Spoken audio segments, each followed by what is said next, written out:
동역자 여러분, 오늘 이제 성령이 교회에서는 어떤 일을 하신가?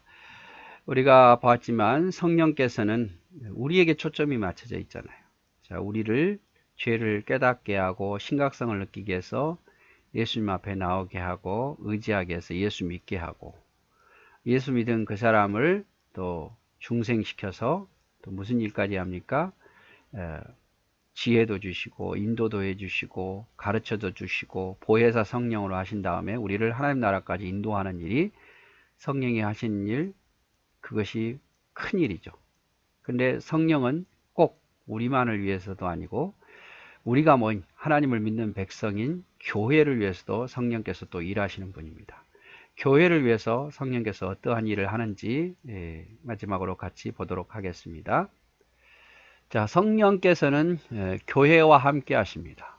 성령은 하나님의 영이시며 그리스도의 영이시기 때문에 성령으로 거듭난 교회 안에서 함께 하십니다. 그래서 그만큼 하나님과 예수님께서 교회를 귀히 여기시는 거죠. 우리가 신앙생활 할 수 있도록 하나님은 교회를 세우시고 예수 그리스도가 그 교회를 위해서 십자가에 죽으셨잖아요. 그리고 교회의 머리가 예수 그리스도고, 그래서 성령도 이 교회 안에서 사역이 굉장히 중요해요. 우리 개인뿐만 아니라 교회도. 교회는 성령 안에 있고 성령은 교회 안에 임재하며 역사하는 분입니다. 교회는 성령 안에 있어야 되고 또 성령은 교회 안에 임재해 있습니다. 교회는 성령 안에서 하나님과 하나입니다. 그래서 성령을 통해서 하나님과 하나 되는 거죠, 교회가. 요한복음 14장 20절, 그날에 내가 아버지 안에, 너희가 내 안에, 내가 너희 안에 있는 것을 너희가 알리라. 그래서 우리의 아버지가 함께 있다는 것을 성령이 오심으로 알게 될 거다, 이 말이죠. 성령이 오심으로. 그래서 성령은 교회와 함께 하십니다. 자, 그래서 교회 안에 하나 되게 하죠. 성령의 역사하면 그리스도 안에서 그리스도를 중심으로 하나 된 거죠. 그리스도가 교회의 머리 아닙니까? 우리는 지체고, 그래서 그리스도 안에 그리스도를 중심으로 해서 성도가 하나 되게 하는 것, 그것이 바로 성령이 하시는 일이다, 이 말이에요. 성령은 모든 사람들을 그리스도 안에서 하나 되게 하십니다. 거기에는 인종의 장벽도 국경의 장벽도 없고 오직 한 형제로만 존재합니다. 거기에는 하나님을 아버지로 모신 평등한 인류의 형제 집단이 있을 뿐입니다. 성령은 이처럼 인간과 하나님과의 벽, 인간과 인간 사이의 벽을 허물고 모두를 하나로 만드시는 분입니다. 그래서 교회의 본래적 사명인 예배와 교육과 봉사와 전도를 온전히 감당하게 하십니다. 그래서 성령이 하신 일은 그리스도를 중심으로 해서, 머리 대신 그리스도를 중심해서 성도가 하나 되게 하는 것이 성령이 하시는 일이다, 이 말이죠. 그래서 성령이 역사하면 국경 또 인종 이런 거 벽이 없어요. 그런데 성령이 함께하지 않는 교회는 꼭 뭔가를 벽을 만들어요. 벽을 만들어 가지고 서로 교회 안에 벽이 많아요. 근데 성령이 역사하면 이 벽을 없애고 하나 되게 해서 교회의 본래적 사명이 뭡니까? 예배하는 일, 또 가르침 받고 가르치는 일, 또 교회 와서 봉사하는 일, 섬기고 봉사하는 일, 그리고 전도하는 일, 전파하는 일, 이게 교회의 본래 사명이거든요. 근데 이게 벽이 많으면요, 이 사명을 감당할 수 없어요. 먼파 고린도 교회처럼 이러면요, 이걸 제대로 못해요. 그 모든 것이 다 하나가 되어야 예배도 교육도 봉사도 전도도 할 수 있다, 이 말이죠. 고린도전서 12장 13절에 보면 우리가 유대인이나 헬라인이나 종이나 자유자나 다 한 성령으로 세례를 받아 한 몸이 되었고 또 한 성령을 마시게 하는, 우리는 한 몸, 성령 안에서 한 몸 되었고 한 성령을 마셨다, 이 말이죠. 또 성령이 하신 일은요, 교회를 통해서 복음을 전파하게 하십니다. 개인도 복음 전파하지만 주로 개인이 복음 전파하는 것은 한계가 있으니까 교회를 통해서 전파하게 하죠. 성령 충만한 임재는 성도에게 복음의 증거의 권능을 부여합니다. 성령은 대언의 영이시며 대신 말씀하시고 예언의 근원이시며 하나님의 역사의 주체이시기 때문에 성령은 성도들에게 때를 얻든지 못 얻든지 복음을 증거하게 하기 위하여 듣든지 아니 듣든지 복음을 증거하게 합니다. 안디옥 교회의 바울과 바나바를 성령께서 선교사로 파송하셨습니다. 그래서 성령은요, 때를 얻든지 못 얻든지 듣든지 아니 듣든지 복음 전파하기를 원하셔요. 우리는 때를 찾고 그러는데 안 듣는다고 실망하는데 그럴 필요가 없단 말이에요. 성령께서는 교회를 통해서 복음을 전파하도록 계속 말씀하고 계십니다. 그래서 안디옥 교회, 이방인 안디옥 교회에 바울과 바나바를 파송한 것도 성령이 역사하신 거죠. 사도행전 1장 8절 잘 아는 말씀, 오직 성령이 너에게 임하시면 너희가 권능을 받고 예루살렘과 온 유대와 사마리아 땅끝까지 이르러 내 증인이 되리라. 성령이 임하시면 교회가 해야 할 일이 뭐냐? 땅끝까지 복음 전파하는 일. 그래서 사도행전 13장 2절 3절 주를 섬겨 금식할 때 성령이 가라사대 때 내가 불러 시키는 일을 위하여 바나바와 사울을 따로 세우라 하시니 이에 금식하며 기도하고 두 사람에게 안수하여 보내니라. 네. 성령의 역사에서 복음 전파하는 일을 하신단 말이에요. 교회를 통해서. 자, 마지막으로 믿는 자를 구원시키는 복음의 능력이 나타나게 합니다. 성령이 역사하면 믿는 자를 구원시키는 일을 해요. 교회가 전파하는 복음에 인간의 죄를 깨닫고 회개할 수 있는 능력이 있게 하셨습니다. 어떤 사람이든 복음을 깨닫게 되면 자신이 죄인임을 깨닫고 어찌할까 하는 절망에 이르게 됩니다. 이 절망은 인간에게 죄를 회개하고 그리스도 앞에 나오게 하고 죄의 각성, 죄인으로 절망, 회개 그리고 믿음으로 그리스도 앞에 나오게 하는 분이 성령이십니다.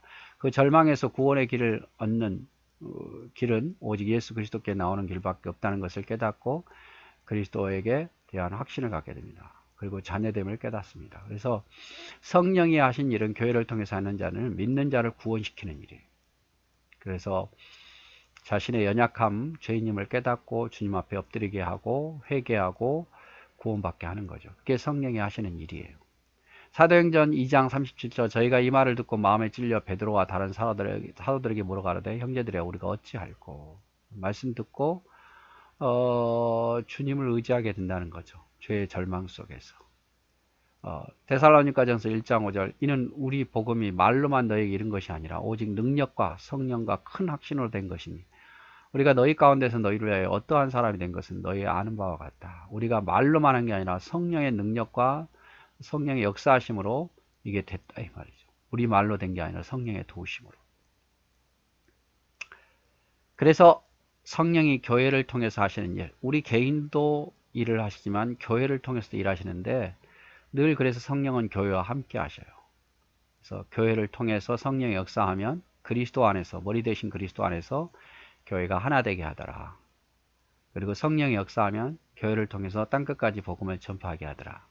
또 성령이 역사하면 교회에 믿는 자를 더 많게 하더라 이 말이죠. 자, 오늘 시간이 남았으니까 이제 성령론 마지막 시간이니까 성령론에 대해서 요약하고 마치도록 하겠습니다. 자, 우리가 성령의 명칭에 대해서 제일 먼저 봤죠. 성령의 명칭, 성령, 하나님의 성령, 그리스도의 영, 보혜사. 그래서 하나님으로부터 나왔고 예수 그리스도로부터 나왔기 때문에 하나님의 성령, 그리스도의 영, 그리고 성령, 또 우리를 도우시고 지키시고 보호하시는 분이니까 보혜사. 자, 또 성령의 속성, 성령의 속성을 보면 신성을 가지고 있죠. 성령께서는 하나님과 같은 신성, 그래서 하나님과의 능력이 동일합니다. 전지전능하시고 거룩하시고 어디에나 계신 편재성, 진리이시며 창조자죠.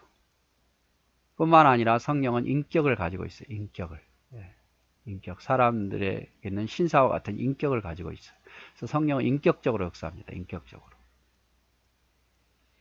그래서 성령은 신성을 가지고 있다. 전지전능하고 거룩하고 편재하고 진리 안에 창조자로 있다. 그 다음에 성령을 상징적으로 보여줬죠. 성령은 물의 상징으로, 불의 상징으로, 바람으로, 기름으로, 비로, 단비로, 비둘기로, 술로, 인으로 이렇게 성령이 나타났다. 물, 불, 바람, 기름, 비, 비둘기, 술, 인. 자, 성령은 어떤 사역을 하시는가? 창조 사역을 했어요. 구약에서부터 계속 족장시대도 또 사사시대도 또 왕시대에도 계속 성령은 역사하셨어요. 신약에 와서 한 게 아니라. 그리고 성령은 하신 일은 펼쳐주죠. 계시, 하나님께서 내리신 계시를 깨닫게 하는 일.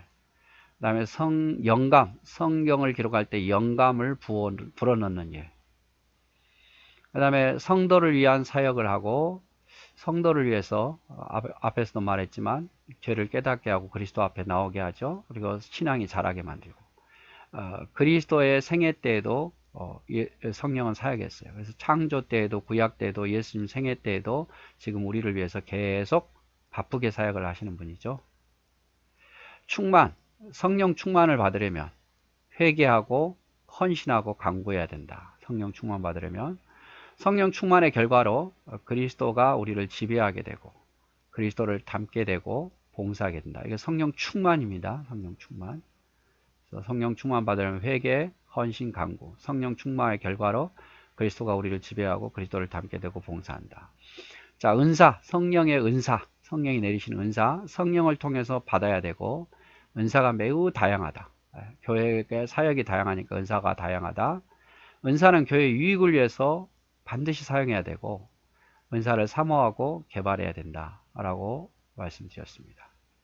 또 성령의 열매, 9가지 열매, 사랑, 희락, 화평, 오래 참음, 자비, 양성, 충성, 온유, 절제에 대해서 보았고, 성령을 받으려면 앞에 성령 충만이 아닙니다. 성령 불세례를 받으려면 기다리고 회개하고 예수를 믿어야 된다.